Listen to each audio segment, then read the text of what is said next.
Me han encargado a mí que sea la moderadora de la charla y espero que tenga poco que moderar, que podamos hablar. Tanto Xavier, que tiene mucho que contar como traductor, creo que ha hecho una labor espléndida con la antología.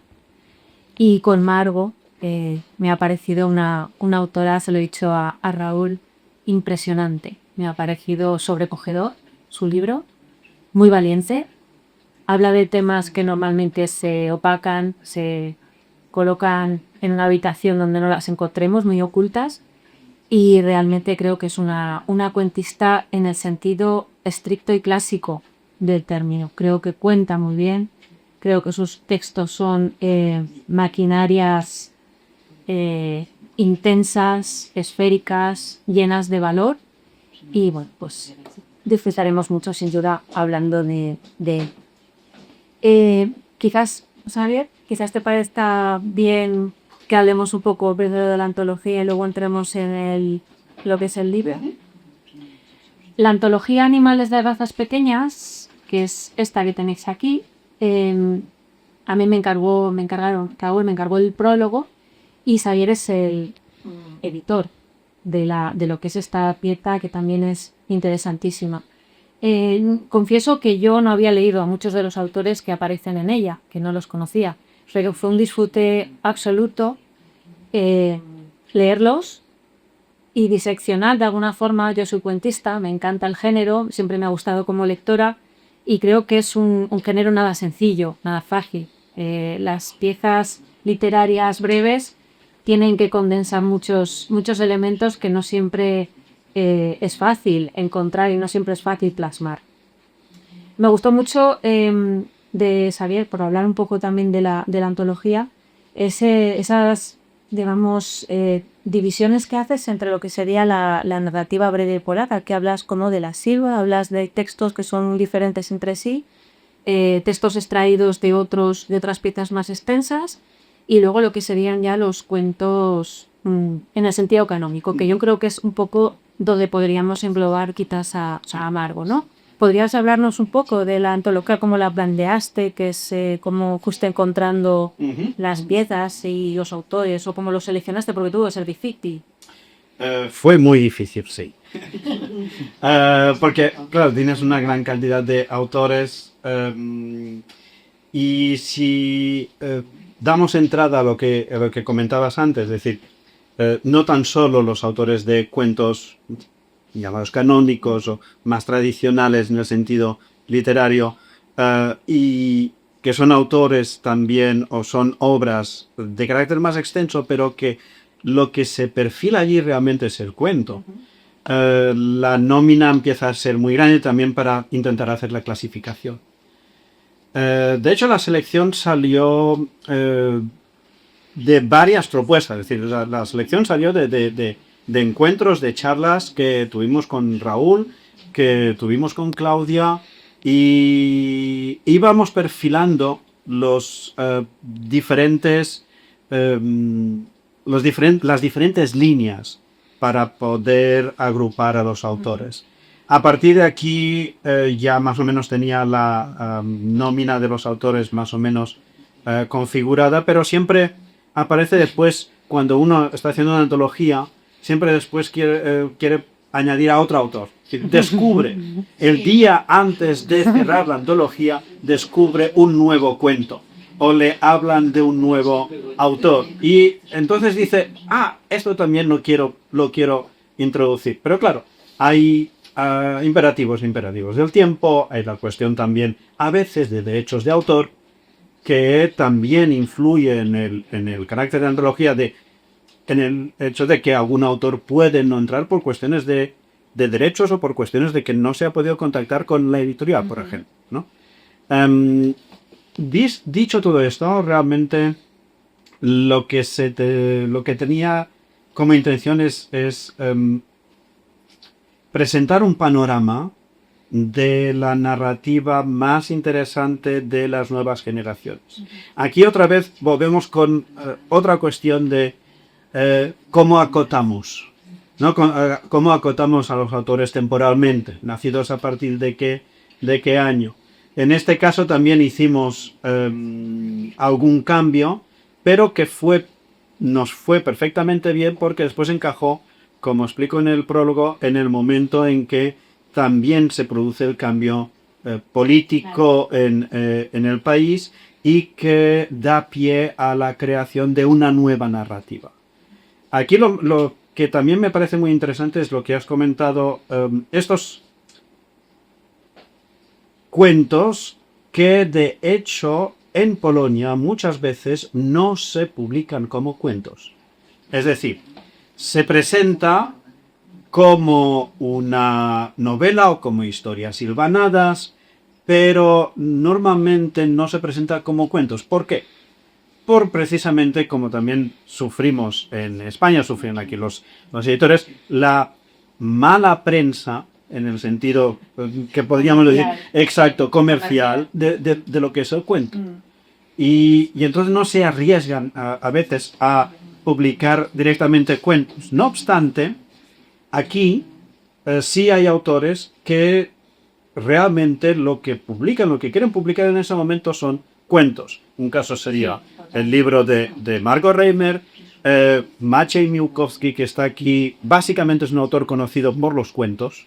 Él ha publicado y ha apostado por el cuento. Después hay otros autores como, por ejemplo, una autora, Zośka Papużanka, que de hecho se puede permitir publicar un libro de cuentos cuando ya ha publicado novelas y tiene una posición establecida dentro del panorama literario. Entonces hay varias combinaciones y también me interesaba que pudieran tener voz todas estas versiones diferentes de lo que podría ser el web. Es muy interesante el conjunto. Yo creo que es un caleidoscopio que cualquiera que se quiera aproximar a lo que es la narrativa breve polaca se va a llevar la sensación de que son animales de muchas variedades diferentes, pero al mismo tiempo tienen una genética común. Yo creo que hay un aire que hablaremos también del libro de Margot. Yo creo que es muy interesante ver. A mí me daba la sensación de que estaba visitando una galería de retratos que todos se parecen un poco, ¿no? De la misma familia. En los temas, en el tratamiento de algunos temas, yo creo que está esa rémora o esa herencia de un pasado difícil, ¿no? De un mundo en el que las generaciones anteriores se han acostumbrado a no sufrir de puertas para adentro, a guardarse el sufrimiento, a no expresar lo que sienten y a seguir adelante porque lo importante es sobrevivir, ¿no? Yo creo que esa capacidad, esa resistencia que hace que exista la incomunicación entre los miembros de la familia, los miembros de la pareja, la crueldad con los niños, que estará tan presente, a mí me da la sensación de que es un conjunto muy compacto, ¿no? Que tienen piezas en común, que a mí me lo ha hecho muy interesante. No hay nada que sobresalga por diferente, por chirriante, sino que todo empasta muy bien, todos los cuentos empastan perfectamente. Bueno, pues en el caso de Margot, que es el libro El peso de la piel que nos trae por aquí, a mí me parece que ella sigue esta línea de la que estamos hablando. Creo que es una autora. Cuando la leía yo estaba recordando una antología que publicaron hace como casi 20 años ya, Augusto Monterroso y Bárbara Jacobs, que se llamaba Antología del cuento triste. Y ellos defendían, Monterroso, que es alguien tan jocoso, tan divertido, siempre ha defendido que el cuento, para ser bueno, tiene que ser triste, ¿no? Y a partir de que yo leí esa antología, que por supuesto rescata cuentos clásicos, yo me planteaba, es que es verdad, los cuentos que yo recuerdo, los que se vienen conmigo a todas partes y esos que no he conseguido olvidar, son muy tristes, son tristísimos. Pero te gusta leer, igual que algunos cuentos de miedo, te gusta leerlos porque sabes que lo que está pasando ahí de alguna manera lo controlas, ¿no? Lo tienes que conocer porque forma parte del ser humano, pero al mismo tiempo puedes salir del cuento, o piensas tú puedes salir del cuento, aunque muchas veces te lo llevas colgando. Los cuentos de Margot, ella al principio cuando los hemos conocido ha dicho que eran cuentos muy tristes, que son cuentos realmente con una carga emocional tremenda, ¿no? Y hace frío en esos cuentos. A mí la sensación que me ha dado cuando los leía es que son cuentos de un clima gélido, Pero el frío no lo hace solo fuera, no lo hace solo en el lugar donde se vive. Los personajes emanan ese frío. Y eso me parece interesantísimo y muy difícil de conseguir. ¿Voy muy rápida? Está bien. Vale. ¿Sí? ¿Seguís? Vale. Yo quería hablar de algunos temas que me han parecido interesantísimos y de algunos parecidos que a lo mejor Xavier me dice, no tiene nada que ver con esto, ¿no? Pero sí que me ha recordado, a Raúl se lo decía el otro día, unas narradoras del este de Europa que aquí han sido traducidas, sobre todo en la belleza del lenguaje. Yo creo que una de las grandes virtudes de la prosa de Margo es que nos habla de lo terrible, pero lo envuelve tan bonito. Tiene tanta belleza, es un lenguaje literario, muchas veces poético, que realmente asumes que el precio de tanta belleza es en contraprestación la tristeza, ¿no? Esa desolación de la que estamos hablando en sí. Pasan cosas terribles en los cuentos de Margo. Vamos a tener, pues por ejemplo, ¿no? Yo me he apuntado a algunos de sus personajes, algunos cuentos de ella se van a venir ya conmigo para siempre, como os decía, ¿no? Yo creo que se van a quedar porque lo merece. Es muy difícil olvidar a Enrico, el niño del primer cuento, del corazón de la sirena, que creo que es la primera criatura indefensa de la que nos vamos a enamorar en Hesperios.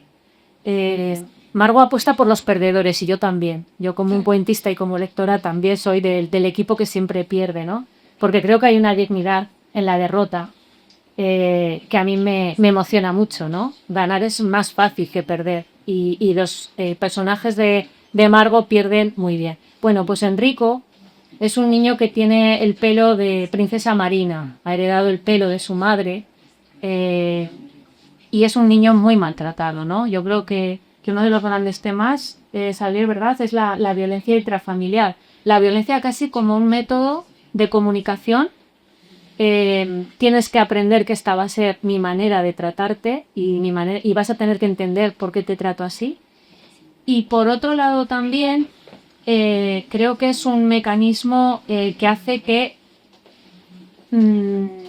los niños aprendan desde que son muy pequeños a aceptar la distancia con los padres. O sea, es un mecanismo distanciador de los niños, ¿no? Es casi como un ambiente marcial, un ambiente militar en las casas. Hay una naturaleza muy estricta en esa manera de educar, ¿no? De educar con golpes, educar con distancia. Y eso me ha parecido que se repetía no solo en varios cuentos de ella, sino en algunos de los que también aparecían en la antología. Es una de las cosas que caracteriza estos cuentos, la manera de entender el ambiente familiar. Es algo que realmente existe así y que aparece en la literatura, como por ejemplo en España tratamos diferentes asuntos que sí que existen y que aparecen, porque me ha llamado la atención la cantidad de vectores que aparecen. Sí.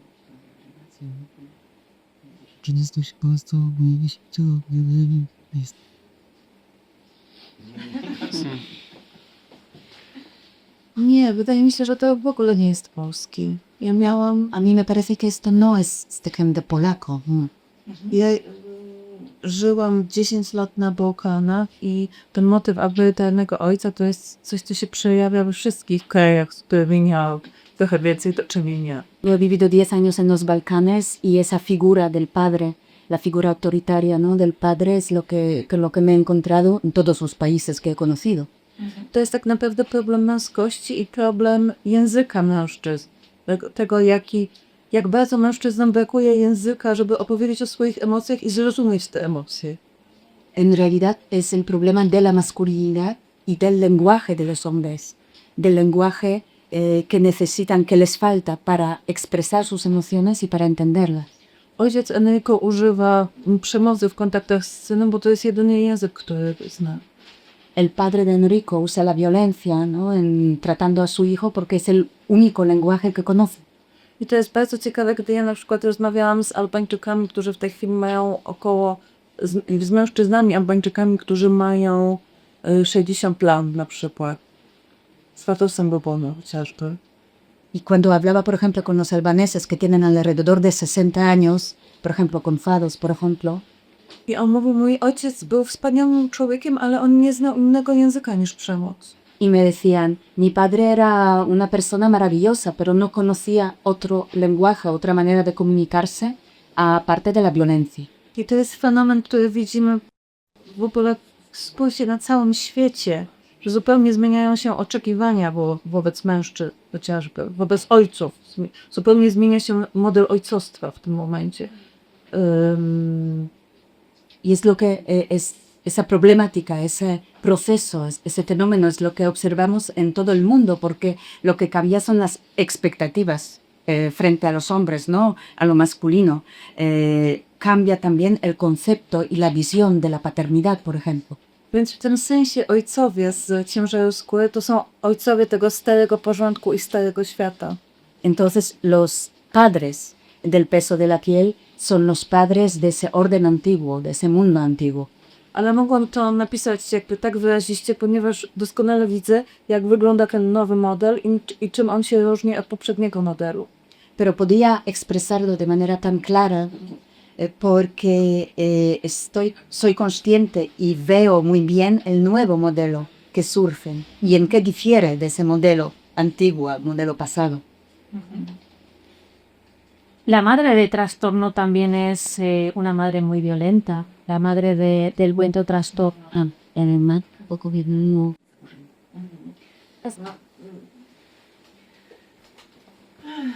To jest też trochę... Można uzasadnić te wątki w ciężarze skóry tym, że rzeczywiście ja żyję w społeczności kobiet, które bardzo dużo rozmawiają o macierzyństwie i w ogóle o ciężarze macierzyństwa i o wyzwaniu, jakim jest macierzyństwo. Yo digo que me parece que podría justificar estos motivos de la maternidad que aparecen en el libro, porque yo vivo rodeada de mujeres con las que hablamos sobre la maternidad, sobre el peso que suponen y sobre el reto que es la maternidad. Dzieci wymagają wspólnoty, po prostu dzieci muszą być wychowywane w stadzie, a my nie mamy swojego stada teraz. Porque los niños necesitan una comunidad para criar a los niños, porque existe un dicho, ¿no? Que se hace falta un pueblo. Bueno, lo que me dice en España, pues, y nosotros ahora nos falta esa comunidad. A nie ma nic straszniejszego niż samotne macierzyństwo albo takie rodzicielstwo, które się tylko dzieje jakby między ojcem i matką. Bardzo straciliśmy to poczucie wspólnoty i więzi. Myślę, że to jest też problem i polskich rodzin i coraz mocniej jest to widoczne w Albanii i myślę, że w Hiszpanii też ten problem jest dotkliwy. To znaczy pojawia się taki problem, że pary nie chcą mieć dzieci albo kobiety nie chcą mieć dzieci dlatego, że jest to po prostu kolejny ciężar, którego z różnych względów nie są w stanie unieść. Sí, me interesa mucho y me duele mucho el tema de la maternidad en soledad, solitaria, ¿no? O de las relaciones que existen solo entre padre y madre o padres y madres, porque lo que hemos perdido es esos vínculos y el vínculo que nos une a una comunidad. Y creo que es algo que sucede no solo en Polonia, yo lo veo muy presente en Albania y creo que también en España hay cada vez más gente que no quiere tener hijos porque tener un hijo es un peso, es otro problema con el que hay que cargar y no siempre tienen fuerzas para poder con ello. Kobiety w tej książce są takimi strasznymi matkami, także dlatego, że one są bardzo samotne. Las madres del peso de la piel son tan crueles, sobre todo y muchas veces porque son madres solitarias. Więc to nawet nie jest książka może o nieudanym macierzyństwie, tylko w ogóle o upadku rodziny, o problemach rodziny i o problemach wspólnoty. Entonces yo creo que no es un libro sobre una maternidad fracasada, sino es un libro sobre la falta de comunidad y la falta de los vínculos. El problema, ¿no? Que la maternidad sea así. Por hablar también de algunas cosas que me han llamado la atención, tú sabes, sí. Es que yo tengo tanta curiosidad que puedo quedarme sola. Me ha llamado mucho la atención la utilización de algunos símbolos, sobre todo de los animales, de los relatos. Me ha gustado mucho ese uso que haces de las criaturas naturales, del mundo no racional, ¿no? Para buscar casi un reflejo del ser humano. El perro de Bestia Inmunda se convierte casi en el padre, en un doble del padre que ha maltratado. Y la zorra casi es una doble de la protagonista del cuento. Y me ha parecido muy bello como lo hacías esos trasvases de identidad, ¿no? Y aparecen muchos perros, perros maltratados, perros abandonados en ciudades en guerra. Está la zorra, está la medusa, está el precioso caballo de... Me gustaría que hablara también de esto, ¿no? De ese reflejo del mundo natural en un libro tan moderno, tan contemporáneo. Tak. Bo ja mam taki okropny konwersacyjny zwyczaj, że jak kogoś poznaję i chcę go poznać jeszcze lepiej, to zawsze pytam, jakie jest twoje słoże ponoczy. Pues yo creo un hábito que siempre cuando que viene del mundo de la empresa, ¿no? Que cuando quiero conocer a alguien bien, pues le hago una pregunta: ¿cuál es tu animal totémico? I to Y le pregunto a Javi. Kot. Gato. Zorro. A twoje? Gato. No czasem to są zupełnie nieoczekiwane momenty, gdy ktoś mi na przykład mówi wieloryb. A veces, o sea, te encuentras con una sorpresa cuando alguien de repente dice una ballena I teraz trzeba to rozszyfrować. y hay que descifrarlo. Entonces, No, świat zwierząt to jest cudowny, alternatywny świat, który jest bardzo blisko nas samych, do świata ludzkiego. Ja wychodzę z głębokiego takiego przekonania, że ta jakaś prawda o człowieku to jest prawda, która się objawia dzięki naturze i dzięki zwierzętom. I że yo creo que ese mundo de la naturaleza es un mundo que está muy cercano a nosotros, a los humanos. Y tengo una sensación o una convicción de que la verdad sobre nosotros surge o aparece reflejada en la naturaleza y en los animales. Sí, ese tip pánico. Los animales aparecen en los cuentos tus cuentos de una forma así reveladora. O sea, en ese momento comprendemos muchas cosas del cuento, ¿no? Así impactinales. tak, tak. No, nasz stosunek do zwierząt jest równie ważny, a może jeszcze ważniejszy niż nasz stosunek do ludzi. Bo on jest jeszcze więcej. Nuestra actitud hacia los animales yo creo que es tan importante o igual más importante que nuestra actitud hacia los humanos porque habla más de nosotros. I to jest piękne, co zauważyłaś, bo rzeczywiście tak jest w tych opowiadaniach, że to spojrzenie na to dzikie zwierzę to jest coś, w czym my się odbijamy w oczach tego dzikiego zwierzęcia jak w lustrze i dzięki temu otrzymujemy wgląd w te najbardziej nieświadome, ukryte części nas samych. Pero es muy bello lo que has dicho, porque es así que nosotros miramos esos animales salvajes y encontramos en ellos nuestro reflejo, o sea, nuestro reflejo que nos permite ver lo inconsciente y lo escondido dentro de nosotros. Na przykład bohaterka Lisicy, która cały czas jest tak strasznie skupiona, żeby jej świat się nie rozpadł i żyje w świecie liczb, bo jest księgową i cały czas po prostu trzyma się tak kurczowo rzeczywistości, żeby się utrzymać na powierzchni i nie może sobie nawet pozwolić na ten luksus wejrzenia w siebie i zrozumienia siebie głęboko, czy ona w ogóle chce tego dziecka, jakby jaką tragedię przeżywa jadąc, żeby dokonać aborcji. Por ejemplo, el personaje de la mujer del cuento Las zorras, que como está atada a la realidad, a las cifras, porque ella es una contable, solo le interesa mantenerse sobre la superficie, ¿no? De lo real, de la vida, y no tiene posibilidad de preguntarse si quiere ese niño y la tragedia que está viviendo decidiéndose a abortar. Tak? I to spojrzenie na dzikie zwierzę to jest ten pierwszy moment, kiedy ona wreszcie nawiązuje kontakt z czymś, co było głęboko bolesne i ukryte w niej, chyba nieświadome do tej pory. Entonces, cuando esa mirada hacia el animal salvaje es cuando se da cuenta de lo inconsciente que está en ella, ¿no? Que de lo que no estaba enterada, no estaba consciente. I nie mam żadnej wątpliwości, że ona po tym spotkaniu już zupełnie zmieni swoje życie. Y o sea, no tengo ninguna duda de que después de ese encuentro vaya a cambiar su vida totalmente. Eso es muy interesante porque tiene que ver con algo que yo, o sea, lo que acaba de decir, me parece que tiene que ver con algo que yo he pensado siempre, que los cuentos no se acaban cuando le ponemos el punto final, ¿no? Sino yo muchas veces me encuentro pensando, estoy lavando los platos y estoy pensando, ¿qué habrá sido de la chica de la torre, ¿no? ¿Qué habrá hecho después, no? Y están vivos los cuentos. Dlatego te opowiadania są okropne z perspektywy niektórych czytelników. Por eso los cuentos es algo tan horrible para algunos lectores. Bo one są pełne dziur, po pierwsze. Jak to swoje strukturze są pełne dziur, które czytelnik sam musi sobie wypełnić swoim doświadczeniem i drażliwością. Porque su estructura está llena de agujeros que tenemos que tapar o llenar con nuestra sensibilidad y con nuestra experiencia. A potem zostawiam czytelnika w takim momencie, gdy coś wreszcie zaczyna się dziać, coś bardzo ważnego i nie wiadomo, co się wydarzy dalej. Y luego le dejo al lector en el momento cuando le parece que algo empieza a suceder, ¿no? Y no se sabe qué va a ocurrir lo siguiente, y le dejo en ese momento. Więc ja potrafię sobie wyobrazić, że te opowiadania są frustrujące po prostu dla czytelnika.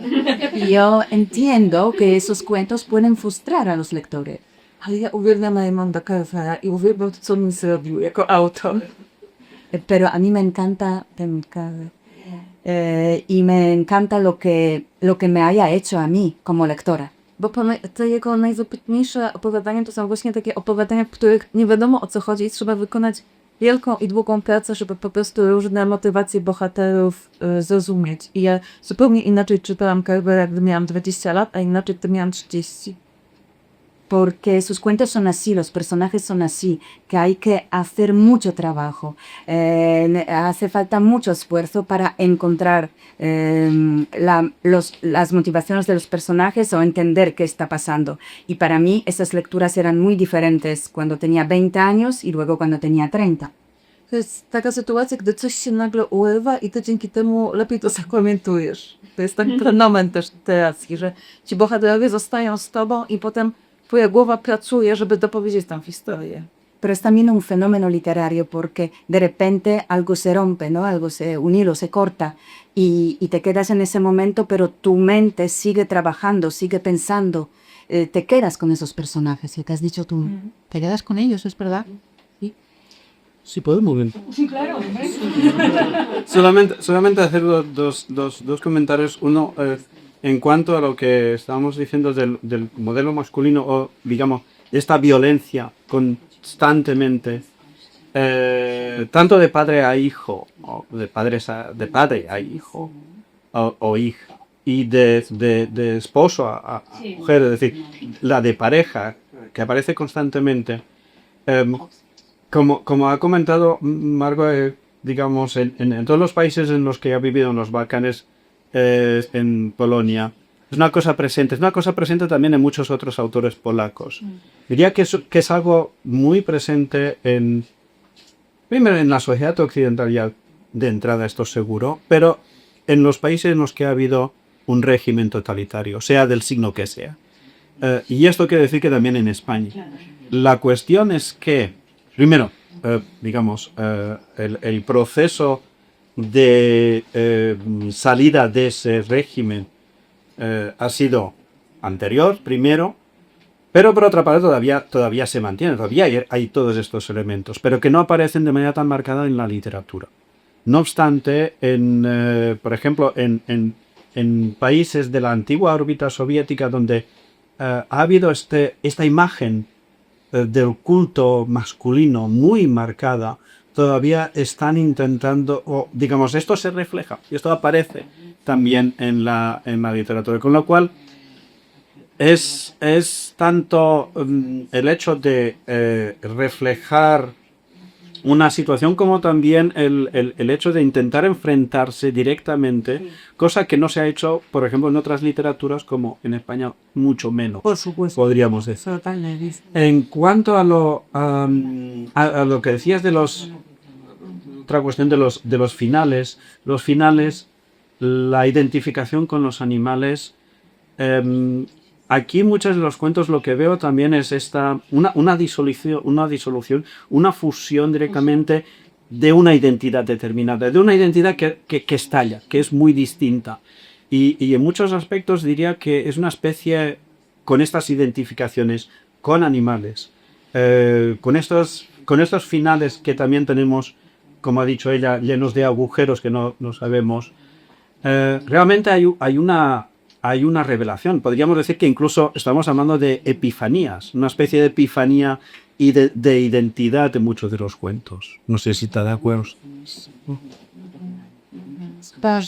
Tak. No, Mściciel jest bardzo dobrym przykładem tego, ale Formame buen ejemplo de ello. Ale nawet ta transformacja Enrico w Syrenę, czy jest znowu opowieścią o tym, czy nawet metafora ptaków, jakby ptaków w klatce w Księżycu Skóry w tytułowym opowiadaniu i to, że niektóre ptaki nie chcą wylecieć z tej klatki, to jest coś, co zauważyłam wśród moich przyjaciół albańskich krajów, to jakoś się bardzo poruszyło, ten motyw właśnie tej klatki, że są otwarte drzwi i że niektóre ptaki po prostu nie chcą wolności, nie chcą wylecieć. Sí, sí. Y por ejemplo, la transformación del primer cuento de Enrico, del personaje, del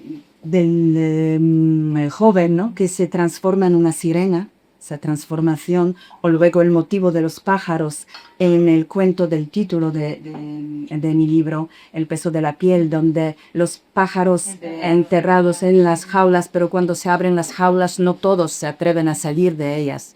Me acuerdo que esta imagen y este cuento conmovía mucho a mis amigos albaneses homosexuales. Esa imagen era muy fuerte para ellos.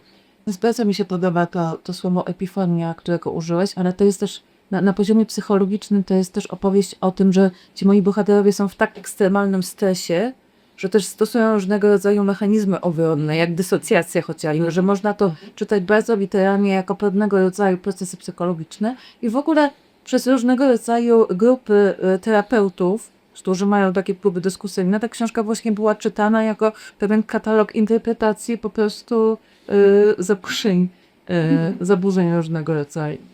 Też, no jakby, a akurat ta dysocjacja jako mechanizm ogromny uważam za jeden z najciekawszych, też bardzo nośbek literacką, dlatego, że można na różnych poziomach to interpretować.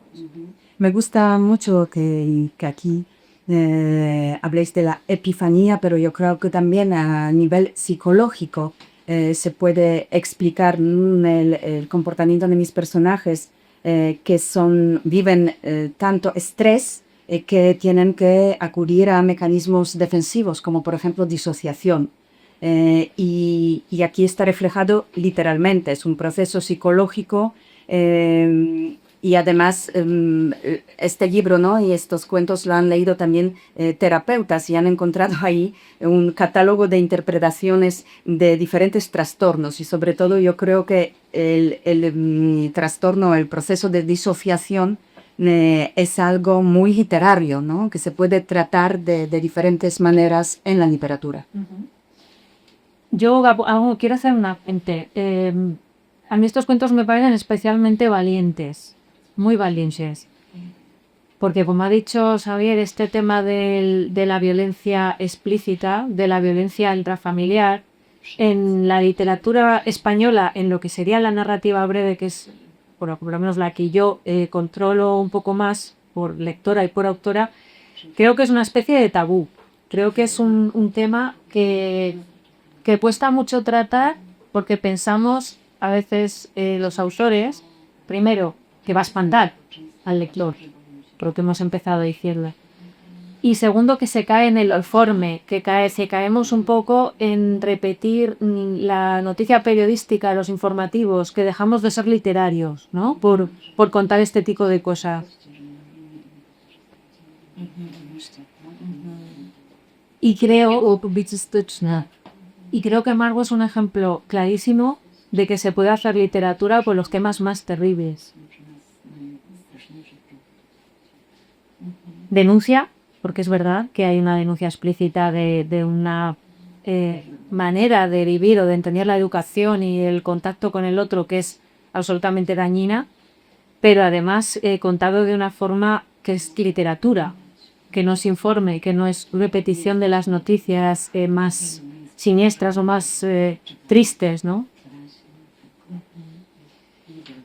Ja mam takie poczucie, że my wychowujemy, myślę też o tej antologii. Oczywiście nie wiem, jakby jest pytanie do ciebie, Szewie, jak ty to widzisz trochę jako też trochę wykonanie takiej pracy psychologicznej i prześwietlenie tych problemów polskiego społeczeństwa i kryzysu społeczeństwa po transformacji.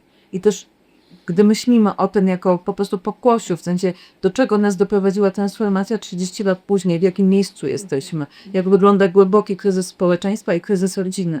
W tym sensie. Jakby też jestem ciekawa, na jakiej zasadzie po prostu dobierałeś te teksty, żeby one opowiadały pewną historię o współczesnej Polsce. Yo quería aquí preguntar a Xavi respecto a la antología de esos cuentos, porque me interesa como un trabajo psicológico, ¿no? Cómo esos cuentos pueden construir una radiografía de la sociedad polaca y de la crisis que vivimos después de la transformación, las consecuencias que estamos presenciando 30 años después de la transformación, como la crisis de la sociedad y de la familia en Polonia. Ujú. Sí, creo que, bueno, parte de la antología también tiene esta referencia directa, es decir, la manera como estos autores dan cuenta de la realidad y de los cambios. De hecho, en el pequeño estudio introductorio, básicamente sigo uno de los libros ahora recientes sobre el estudio de la narrativa polaca, que es de Przemysław Czapinski, donde precisamente lo que está comentando son, digamos, los cambios que se producen en la literatura y cómo la literatura refleja esos cambios precisamente a partir de esto, de finales de los 70, principios de los 80 y después todos los diferentes cambios, es decir, también el consumismo galopante, el capitalismo galopante que aparece.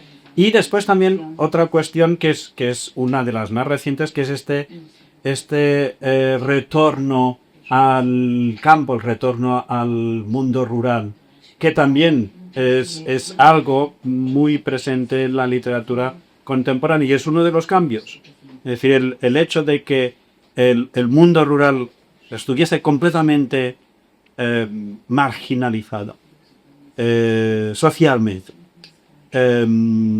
y que hay una recuperación de la memoria de toda la zona, digamos, rural, del mundo que no había existido durante mucho tiempo. Y esto se refleja en los cuentos, se refleja en la antología. Es decir, hay cuentos que enlazan directamente con una visión de este mundo rural que ha ido cambiando. Precisamente en un momento hablo de este cambio de perspectiva que hay sobre especialmente la parte oriental de Polonia, que es la que tenemos, la que inició en cierta manera esa visión de Andrzej Stasiuk con su narrativa, que nos da una visión en cierta manera, digamos, un poco idealizada en algunos momentos, pero muy cruda, y a la vez nos estamos viendo todos los estragos de toda la época del régimen comunista, de la República Popular de Polonia. Mientras que después nos encontramos con otros autores como Muszyński o como Grzegorz Bogdał, que siguen el mismo tema del campo, pero que ya tienen una perspectiva distinta. Es decir, ya no hay únicamente esta visión completamente cruda. Evidentemente seguimos viendo la falta de perspectivas que hay en el mundo rural. Esto todavía allí aparece, pero en cambio hay una cierta dignificación de ese mundo. Y esto forma parte también de aspectos sociales, es decir, todos los aspectos sí era uno de los puntos que tuvimos en cuenta a la hora de también crear la antología. Y hablando de los espacios, que es verdad que está muy presente el mundo rural, el mundo no sé, del campo, ¿no? Pomysł tego opowiadania, gdyby nie to, że bardzo wiele moich koleżanek feministek opowiadało mi, że po tym, gdy zaczęły menstruować po raz pierwszy, straciły prawo, żeby wychodzić z domu. Perdón. Y no se me hubiera ocurrido la idea de este cuento si no fuera porque mis amigas de Albania, mis amigas feministas, me contaban que cuando empezaban a menstruar, una vez que empezaran a menstruar, ya perdían el derecho de salir de casa. Właśnie dlatego, że w tej Albanii sprzed powiedzmy 20 lat ten motyw, że dziewczyna, która miesiączkuje, może zostać zgwałcona i może przynieść właśnie tego pękareta do domu, był bardzo, jakby wiązał się z lękiem. I znowu mnie to była opowieść o przemocy wobec kobiet i o pewnym zagrożeniu, które wisi w powietrzu. Y por supuesto, este motivo estaba relacionado con el miedo a que una chica que ya es mujer, ¿no? Sale de casa y puede ser violada. Y puede luego nacer un hijo, ¿no? de esa violación. Entonces es esa amenaza que está presente en el aire. Ja ostatnio skontaktowała się ze mną kobieta, która jest tłumaczką i chciała przetłumaczyć jakieś opowiadanie na hindi. Zapytałam ją, które. Ona mówi, że oczywiście zaburzenia. Me ha llamado hace poco una mujer traductora que quería traducir un cuento mío a hindi y pregunté cuál, por supuesto me dijo el trastorno. To jest właśnie opowieść o tym strachu przed tą przemocą, która jest gdzieś jakby bardzo blisko nas. Bo nie wiemy, jak się przed nią obronić. Jak obronić te córki, które kochane i które są takie kruche właśnie dlatego, że ten system ma przesunięte granice. Sí, porque ese cuento habla sobre el miedo frente a esa violencia que nos toca, ¿no? Que está presente, y el no saber cómo podemos defendernos a nosotras y defender a nuestras hijas. Y todo es culpa del sistema que tiene los límites, ¿no? Extrapuestos. Pues me parece muy interesante esta relación con la realidad, cómo es permeable, ¿no? Cómo llega un momento en que en la literatura necesitamos también que se cuenten estas cosas, que se cuenten el orden patriarcal que impone unos miedos, que impone una violencia como método de comunicación y casi las estrategias femeninas que son también chocantes. O sea, la actuación de esta madre resulta realmente impactante.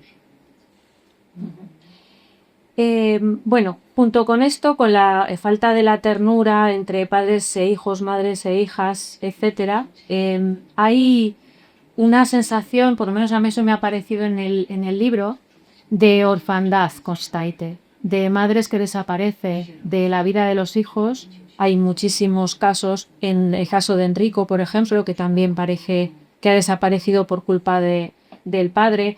Madres, luego también me interesa mucho el tema de la maternidad como ausencia.